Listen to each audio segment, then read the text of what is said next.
कभी भी टीवी देखो तो एक धुन है जो हमेशा सुनाई दे ही जाती है। सांबर मसाला हो या चने का मसाला, कसूरी मेथी या देगी मिर्च, असली मसाले सच और उसमें एक इंसान है जो हमेशा दिख ही जाते हैं। MDH लाल पगड़ी सफेद शेरवानी, वाह सच आ 90s थ्रोबैक। MDH अंकल, दादाजी, मसाला किंग जैसे कई नामों से जाने जाने वाले ये शख्स है महर्षि धर्मपाल गुलाटी। वो जिन्होंने बस कक्षा 5वीं तक स्कूल में पढ़ाई की और पार्टीशन की मुश्किल हालातों में दिल्ली आकर टांगा चलाने का काम किया। 2017 और 2018 दोनों में ही वो इंडियन FMCG सेक्टर के हाईएस्ट अर्निंग CEO बने, 20 करोड़ से भी ज्यादा की सैलरी के साथ। MDH के मालिक धर्मपाल ने इस ब्रांड को देश विदेश में प्रसिद्ध किया, पर इनके इस सफर की दिलचस्प कहानी हम में से शायद कुछ ही लोग जानते हैं।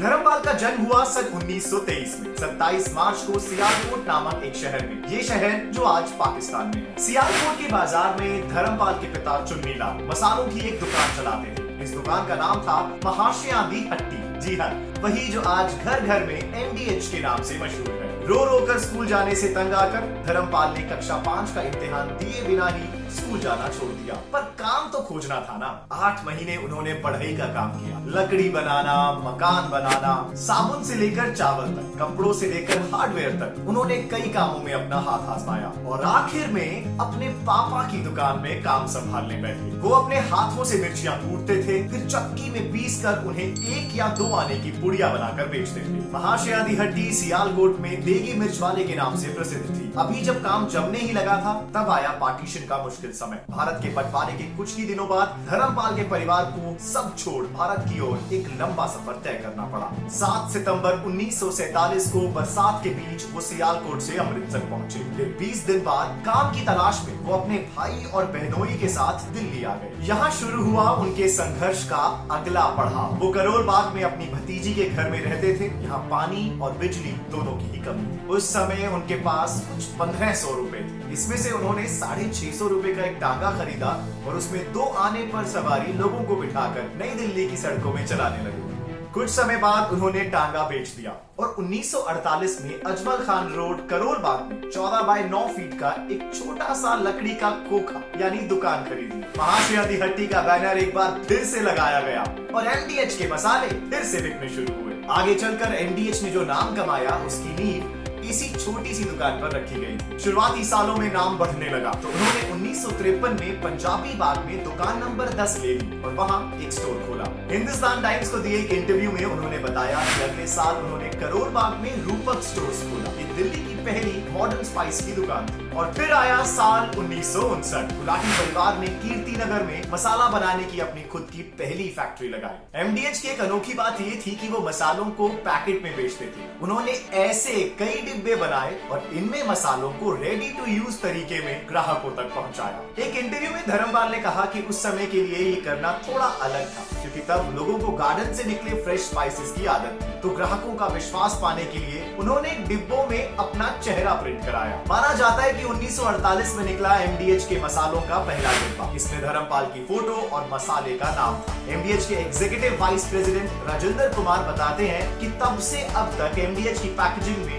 ज्यादा बदलाव नहीं आया। MDH ने 1948 से ही अखबारों में एड कैंपेन करना जोरों से शुरू कर दिया था। पंजाबी रेफ्यूजीज का उस वक्त एक फेमस न्यूज़पेपर हुआ करता था, प्रताप। उसमें उन्होंने कई इश्तेहार निकाले, पर उनका टीवी में फेमस होना तो एक इत्तेफाक की बात थी। एक बार MDH का एक एड शूट हो रहा था। तब जिस एक्टर को दुल्हन के बाप का रोल प्ले करना था वो सेट पर नहीं आया। तब धर्मपाल ने डिसाइड किया कि क्यों ना वो ये रोल करें। 1984 में MDH का पहला टीवी एड निकला और साथ ही हुई धर्मपाल की स्क्रीन में एंट्री। उनका ये डेब्यू सबको इतना पसंद आया कि हमने उन्हें आगे आने वाले सभी MDH एड्स में देखा और आज तक देखते आ रहे हैं। पर ब्रांड प्रमोशन के अलावा कुछ और भी ऐसी चीजें हैं जिसकी वजह से MDH आज एक बड़ा ब्रांड नेम है। बढ़ती डिमांड के साथ MDH ने मशीनों का उपयोग बढ़ाया। ये मशीनें आज एक दिन में हर रोज 30 टन मसालों का पाउडर बना सकती हैं। ये पाउडर फिर 10 ग्राम से लेकर 500 ग्राम के 100 से भी ज्यादा अलग अलग तरीकों के पैकेजेस में भरा जाता है। MDH आज 60 से भी ज्यादा विभिन्न तरीकों के प्रोडक्ट्स बनाता है, लेकिन इकोनॉमिक टाइम्स की माने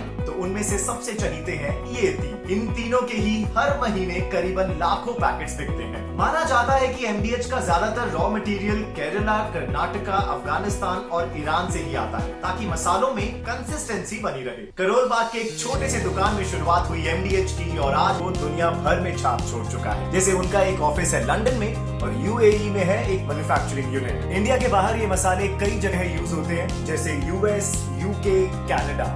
धर्मपाल के कई पुराने इंटरव्यूज में उन्होंने बताया है कि उनकी लंबी उम्र का राज है एक healthy lifestyle, healthy food, yoga, walking और खूब सारी लाफिंग एक्सरसाइजेस। इन इंटरव्यूज की माने तो दिल्ली के इस बंगलों में रोज सुबह जैसे ही घड़ी की सुई 4:45 पर आती है वैसे ही शुरू हो जाती है उनकी दिनचर्या। और इस दिनचर्या में कई काम समाज सेवा हेतु होते हैं। जैसे हाल ही में उन्होंने हेल्थ वर्कर्स को कोविड से लड़ने के लिए 7500 PPE किट्स दी। जनकपुरी में एक हॉस्पिटल है जो उन्होंने अपनी माँ के नाम पर बनाया है और उन्होंने करीब 20 स्कूल्स भी खोले हैं। पिछले ही साल हमारे राष्ट्रपति रामनाथ कोविंद ने महाशय धर्मपाल गुलाटी को पद्म भूषण से पुरस्कार। धर्मपाल ने 97 साल लंबी अपनी अभी तक की जिंदगी कुछ ऐसे बिताई कि सबके दिलों में उनकी तस्वीर छप सी गई। वो कहते हैं ना, सेल्फ मेड बिजनेस पर्सन, बस कुछ ऐसे ही है हमारे MDH अंकल।